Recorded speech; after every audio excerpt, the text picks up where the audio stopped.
Bonjour, Société Camso France, groupe Michelin. Aujourd'hui, on va vous présenter la tension d'une chenille caoutchouc. Moi, c'est Monsieur Buzyn, je suis responsable grand compte pour la partie chenille caoutchouc au niveau national. Et je suis accompagné donc de Bruno Fontaine, qui est support produit.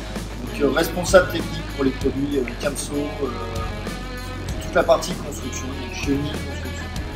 Donc aujourd'hui, comme vous le disait Olivier, donc, on va montrer la procédure pour procéder à la bonne tension d'une pelle. Donc aujourd'hui, on est sur une Kubota KX 61-3 et on va vous montrer l'utilisation d'un petit outil qui va permettre d'aider à régler correctement la tension de la chenille. Donc la première chose à effectuer, c'est de chercher le point de jonction de la chenille. Donc c'est le cible infini, c'est l'endroit où on vient refermer la chenille lors du process de fabrication. Alors ici, en l'occurrence, c'est un petit sigle, comme Bruno le dit, infini. Ça, c'est l'endroit à peu près à 40 cm entre le centre de l'infini où la jonction est faite. C'est là où le poids de la chenille est le plus lourd. Donc ce fameux signe infini, on va aller le mettre au milieu du châssis. Pourquoi? Parce que si on le laisse là, grosso modo, quand on va faire la tension de l'autre côté, on va fausser la tension vu que le poids est le plus lourd. Donc là, Bruno va démarrer la machine. On va faire tourner la chenille pour mettre le signe infini au milieu. On y va. Là,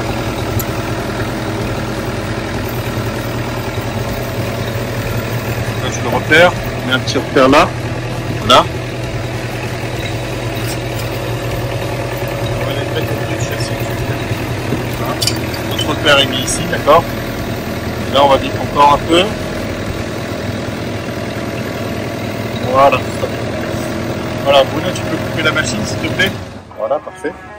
Vous voyez ici, on a mis notre repère au milieu du châssis, en haut. Et là, on s'aperçoit que sur la cale de tension, on a des normes à respecter. Donc ici, c'est une machine qui fait 2,5 tonnes et plus. Donc elle est entre 2,5 tonnes et 5,5 tonnes. Donc on va devoir prendre ici la mesure à ce niveau-là. Vous voyez ici, là c'est un galet externe. Donc ce galet ici, le roller qui est là, grosso modo, on devrait avoir cette distance-là entre les deux. On s'aperçoit ici que la chenille est très tendue. Donc là, en l'occurrence, on va devoir la détendre pour obtenir cette cote-là. Donc on va s'amuser à la détendre. Parce que les risques, la tension d'une chenille est très importante. C'est des risques de casse, des risques d'ingérer du matériel, tout comme quand elle est détendue. Donc on va dévisser le graisseur. Et ce que Bruno souligne, c'est effectivement si un caillou se met au milieu ici entre les dents et qui vient sur la rouffole ou sur le barbotin, il va y avoir une surtension qui va se créer à l'intérieur de la chenille, c'est-à-dire qu'il y a des câbles qui vont casser. Et c'est à cause de cette tension de chenille qui est mal faite.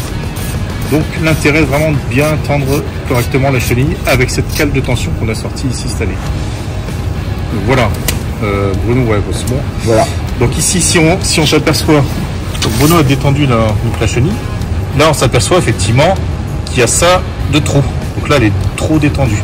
Donc maintenant on va la retendre pour obtenir la bonne cote. Pourquoi grâce dans le secteur là, il y a c'est le fût.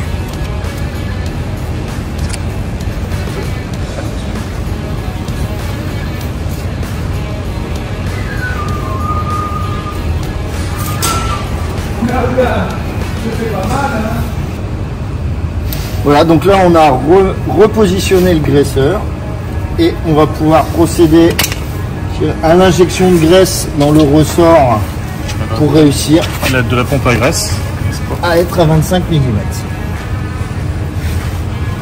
Donc là on y va. Hop. Donc Bruno, tu me dis stop. C'est bon, vas-y. Tu peux regarder en gros plan, comme ça on verra bien.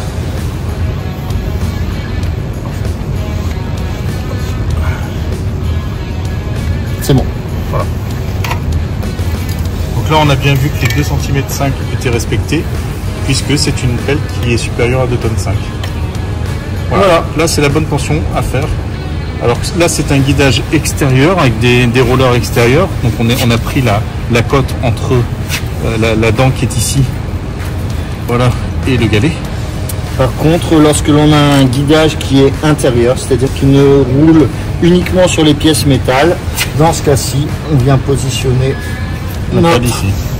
notre outil ici qui va nous aider à appliquer la tension correcte. Parce que le roller va passer sur d'autres machines, il va passer sur les dents qui sont ici. D'accord? Donc du coup on prendra la tension entre la dent qui est là et le roller. Voilà. En espérant, merci à tous. Voilà. En espérant qu'on a au moins optimisé cette machine là. Maintenant il faut faire tout le reste des autres machines.